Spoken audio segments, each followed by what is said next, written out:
Welcome to a 10K day where I astronomically fail. Back in May of 2021, I made a video where I wrote 11,000 words in a day, actually. That 11,000 words was the opening of my contemporary fantasy novel, Seventh Virtue, which I finished in February of 2023. I have had a sequel planned for Seventh Virtue for quite some time, and I haven't worked on it because I've been working on a whole bunch of other stuff. I want to get into it because I plan to work on it for NaNoWriMo. Prep for me is like drafting so that I know where the book is going. My brain is getting really tired of like writing like real work. Not that Seventh Virtue isn't real. It's a different part of my brain. Even if the writing turns out really good, which is not what I'm aiming for anyway, but even if it does, it just uses a different part of my brain where it's like a lot less exhausting, which is good. So I've been working on the sequel. I have not revealed the title officially on this channel, so let's do it now. The sequel is called Sunless Ground. Here's the cover if you want to look at it. It's a sequel, obviously, to Seventh Virtue. It takes place about 8 months after, and we started in Reeve's point of view, and I've been doing a 10K day all day. I'm not at 10K. This is not going to be like the last video where like I actually hit 10K. I also did not vlog any of this until now. I have hit around 3K for the day, which is great. I wrote like 1,000 words of it yesterday, which was cool, but really there wasn't much of it. And the first chapter is almost done. So that's really exciting how that just kind of happened. And I love genre fiction for that reason, as somebody who writes a lot of literary fiction, because my genre process is so different and it's a lot like less scary and I enjoy it a lot more. So we started the first chapter in Reeve's point of view, and I think we'll be in Reeve's point of view for quite some time. If you don't know anything about Seventh Virtue, I will link a video explaining everything about the project. There are 2 narrators in Seventh Virtue. It is typically a lot of Harrison, and you guys would know Harrison from a whole bunch of other projects.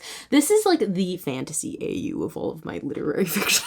So all the characters reappear here. I'm not writing in his point of view right now, probably because I'm sick and tired of him, and also like, I don't know. His plotline isn't very interesting to me right now. So I've been in Reeve's point of view, which is good because I love her and I missed her, and I thought that I forgot how to write with her. And the opening starts with her at this cabin that she and Darren, who is like her friend, she and him were like released from like existential torture at the end of Seventh Virtue. Harrison kind of makes that happen. He's like, listen, I'll do what you want, like, to the antagonist if you leave Reeve alone. So that's how she ends up escaping, which is great for her, but like also she doesn't like it because she's really worried about him. Most of this chapter right now is her being like really like antsy about Harrison and about Lonan, her brother, who is still with Harrison, being existentially tortured. They're fine. They're fine. I have done a number of sprints today. I went to the library and I wrote a bit. I wasn't there for that long though, and when I got home, I like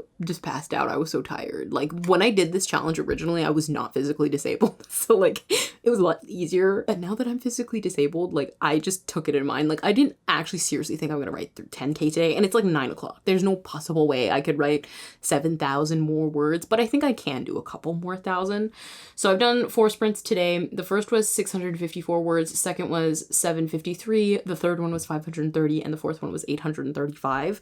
Typically I average around 800 words when I sprinted for Seventh Virtue, so I finally got to that word count in sprint number 4. I'm gonna get back to the draft because we got to a point that's a little bit more interesting. I am getting a little bit bored, like it's a little boring, but like how bored can you be when it writes so fast? You know what I'm saying? Like I just like move on like really fast, whereas like with my literary fiction, to write this much, like because the draft is already at 4,000 words, to write that much in literary fiction, you know how long that would take? You know how much effort that would take? I'm not saying that like literary fiction is more work and genre fiction is less work. I'm just saying in these projects in general, my genre fiction is so much more fun and like low stakes, and I really don't have to worry about anything. So I think that I can make it to like maybe about 6K today if I like buckle down and stop talking to the camera. I'm procrastinating a little. The reason why I wanted to do this is because I don't want to plot this book, and for some reason the pantser logic in me is like, it's so much easier to write 10,000 words in a day than to plot the book, which is actually kind of true. This is a lot easier for me than plotting. The whole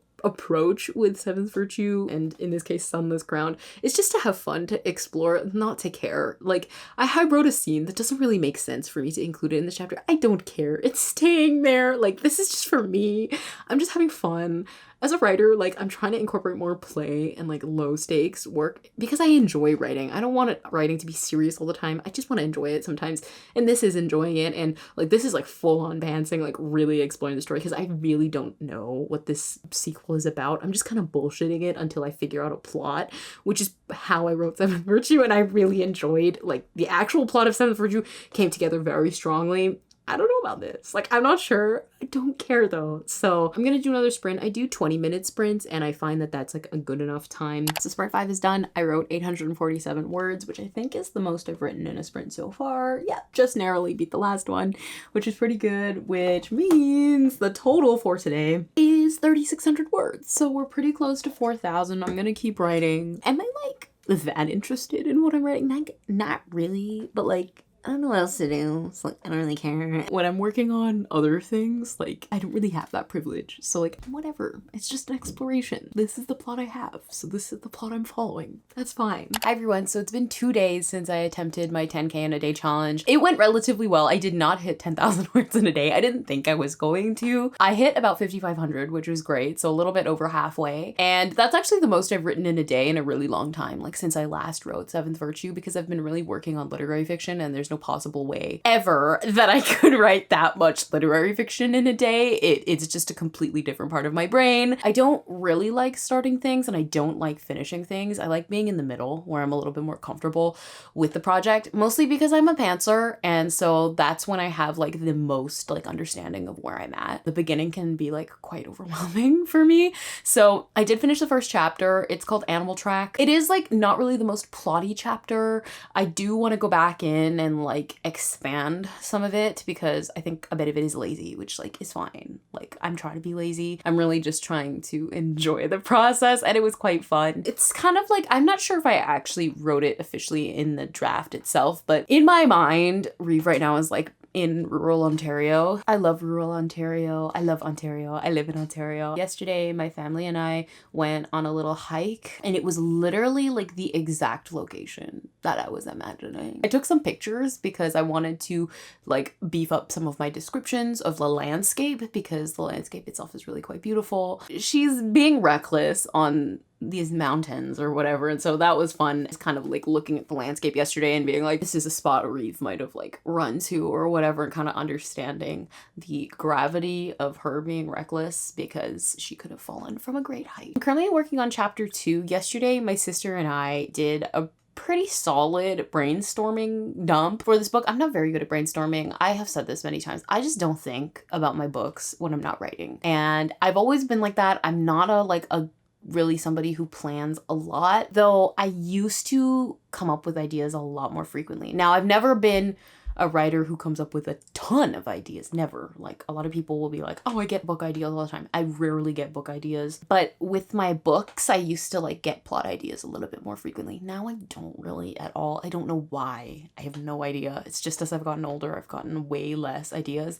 I feel like my brainstorming process is a bit broken. So I want to take a little bit of time right now just to kind of dig into something with Reeve, because understanding how I want to approach her narrative is really important to me. We've basically gotten to like the inciting incident of her plot, and that's how I've really been structuring this book so far. Is I'm just trying to think of like the main characters, and the 3 main characters that like really push the plot are Reeve, Harrison, and Lonan, and I'm trying to think of like their big goals that surround the book, the big events that surround the book. So for Reeve, Darren goes missing at the end of her chapter, and like that is what kind of projects the rest of her plot. She also ends up seeing a virtue. They're birds that represent each family. She ends up seeing one she didn't even realize was missing, is the virtue of Foster's roost. Foster is one of the side characters. I can't remember. It's like the 4th roost, I think, or the 3rd roost. I always mix up him and Darren's roost. I don't know what the number is. She ends up seeing his virtue in the woods. So now we have kind of like a goal.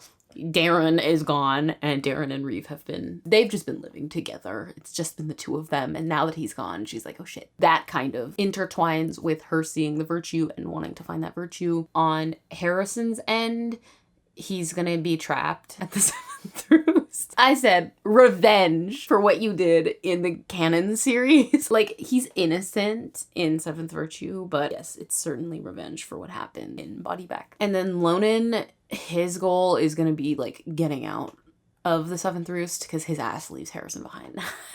He tries not to, but that's the plan. Like, I have very, very vague understandings of what the plot's gonna be, but I really want to get most of this sorted before November. I don't plot, and because I don't plot, I really need to have an understanding of what the book is. I'm at 7,000 words in the draft, which is so funny to me because like this book did not exist like 2 days ago. Like, the fact that there's 7,000 words of it right now, like, I love genre fiction because I can just write so much of it like at once. Like, literary fiction could never. That shit takes forever, and it feels like you've been like hit by a truck by the end of the writing session. This, like, I wrote like 400 words in like 10 minutes, maybe 5 minutes last night before I went to bed. I'm working on the Harrison point of view chapter. I wasn't sure if I was going to jump into his point of view, but I have decided it makes sense because I think Reeve's point of view, I'm really going to be focusing on like backstory and lots of flashbacks, lots of building her relationship with her ex, Joel, who like really sucks, building more of the context around that because we got a lot of it in Seventh Virtue, but I feel like there's a lot missing still that I wanted to kind of fill in this book. So that's kind of the plan. It's very loose. It's very vague. I do want to work on Changing States, which is my short story, like literary fiction, again, like within the canon series. But I've just been kind of taking a break with Sunless Ground, which is nice. So yesterday before I went to bed, like actually this is how I fell asleep, I was reading some of Seventh Virtue again, some of the chapters with Reeve and Joel. There's like a section, I remember talking about it like in my writing about trauma video in Seventh Virtue, where all of January I was like trapped in Reeve's head and like writing like the hardest thing I've written in a long time, and it was like really emotionally difficult for me. So I was kind of rereading that section and I fell asleep, so I wasn't really paying attention. I think I want to like finish reading it. That would be really nice because I actually really like what I had done there. But to give me an understanding, because I'm not like a very like characterization person. Like I'm not very good at it. I don't do a lot of things when it comes to characterization, and I think what I want to do is just to understand this relationship a little bit more. Like, I feel like I do understand it quite well, but because I want to like dig into more like fictive present moments of the scene, or fictive present, like I want to like explore the scenes in the fictive present, but they're in the fictive past. I just kind of want an understanding like the orchestration of it, and then also like smaller moments. So this chapter that I'm gonna look at is Sand Bottle. Sand Bottle is really quite good, but you know what I think I'm gonna do is I'm gonna export this as a PDF and open it in Edge, because in Microsoft Edge you can pick the robot voice that you want to read from you, whereas in the app itself you can't. And it's so annoying. Seventh Virtue, oh my gosh, it writes so much faster though. Like, I'm amazed because it's been like 6 months since I last wrote this, so I kind of forgot what it was like to write like so much in like one day. And it feels nice. It really does. Not saying that you have to write that much in one day and that like word count matters, like, because it really doesn't. But like, I'm not gonna deny that it feels really good to write a lot in one day. Seventh Virtue is so long that Word is like crashing trying to export this as a PDF. There is a Microsoft voice that I love the most. I don't know what her name is. Michelle, I think. Microsoft Michelle. It's like a month later, and it's time to read some of what I wrote in this 10K day, do some final reflection. This is actually the first time, like a month later, that I've actually gone through the document and taken a look at what I did. Something that I noticed about the writing is that it's just so simple. So this is the first excerpt. It is talking about the rabbit. I'll try to give content warnings as I go, but in general, this is gonna kind of deal with some heavier topics. There's some blood, there's some stuff regarding animal death, like throughout these excerpts. This first one in particular talks about this animal death, particularly the death of the rabbit, and describes some like blood and stuff like that. So this is when Reeve happens upon the, unfortunately, now dead rabbit. From the doorway, she stares at the rabbit. A fox probably got it, or a wild dog. Last night, she'd been toying with names: Carrot, which seemed unoriginal; Hummus, which seemed a touch unorthodox; Bernard, after the character in Virginia Woolf's The Waves, because she misses her brother and that's something he'd name a rabbit. Now, the animal's nothing much except thin strands of bone, its remaining fur frozen by the snow underneath. Reeve steps outside in bare feet. She knows a storm is coming, that it's -10 in rural Ontario, and she's going to catch a cold. She doesn't care. The air slices her face as she crouches to the rabbit, the cabin door raking shut behind her. Hours ago, the rabbit was alive, hopping from slat to slat on the stairs, twitching its nose, its eyes alert as rubies. So I really like this excerpt. I love the bit about Lonan naming the character something a little pretentious. As for like the weather situation, doesn't make any sense for the timeline. It's literally like snowing in like mid-October, which like isn't impossible in Ontario. It's currently like almost mid-October in Ontario, and it was like 30 degrees last week. Do I care? No. This is some setup on Darren and Reeve being at the cabin. She and Darren have been at the cabin for 8 months. It belongs to a college friend of his, an arcing property flanked by evergreens and nothing more. She could lie to herself, say she's gotten used to waking every morning at Yoki dawn in the bedroom she occupies alone. She's gotten used to the scalding silence at midnight and gotten used to lighting the candlestick on the nightstand even in the middle of the day. The same instant peach oatmeal Darren keeps buying every time he treks out to the city because she said she liked it once. She can't bring herself to tell him she can't handle the flavor anymore. The way she's gotten used to it and the way she's gotten used to her hair getting longer, nearly touching her shoulders, the way she's gotten used to her waxen face in the bathroom's uncovered mirror. She could lie, but nothing changes the truth even when she stays up all night, rocking back and forth, hoping something will. She made it out. No more running, no more hiding.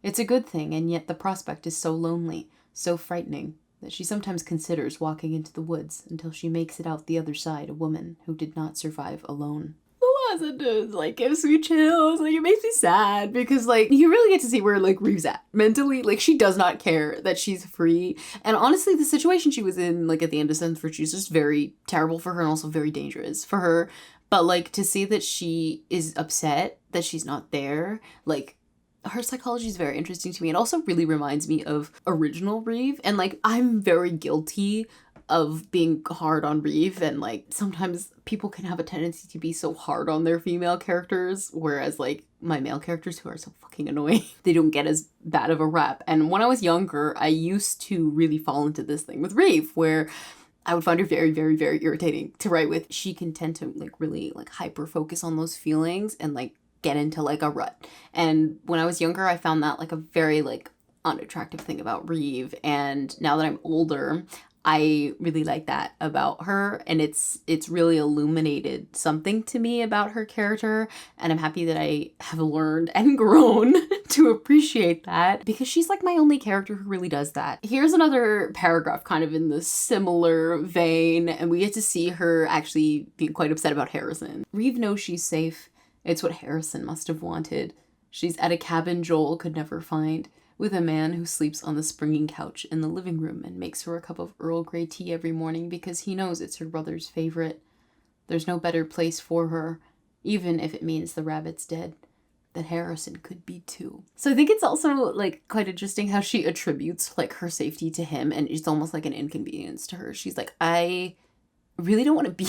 How do you deal with a character who doesn't want to be there? I think that's why I struggled a little bit more than I was expecting during the 10K day, because like Reeve is not passionate about where she's at, and you'd think I would know how to deal with that because Harrison also didn't at all want to be in the situation he was in at the beginning of Seventh Virtue. It's very normal, like, for your protagonist to, you know, resist the new world ahead of them. But the thing that was different with Harrison is that he had Reeve to look forward to. Reeve has nothing to look forward to, so Harrison was really trying to, like, even though he, like, held a grudge against her for, like, the first 30% of Seventh Virtue, I think he was still quite driven by her presence and, like, driven to be there for her because, I mean, she deserves that, like, as he should. But Reeve, on the other hand, doesn't really have anybody. And I also think it's cute with the Darren thing, with Darren automatically making her, who's the man who sleeps on the spring couch, I was referring to Darren, automatically making her Lonan's favorite tea because he also knows that she's miserable and like really just wants to be back with the people that she loves, which is very interesting because Reeve and Darren also love each other, but they're not really communicating or talking to each other at all because Reeve doesn't want to be there. This is Reeve drinking tea. Reeve only stares at the steam curling off her mug. It's mildly pretty, like the wispy tails of ghosts or the thin sheen of spiderwebs, and fogs the cabin ahead of her. The cabin is a comfortable property. A single bedroom tucked into the corner where she sleeps.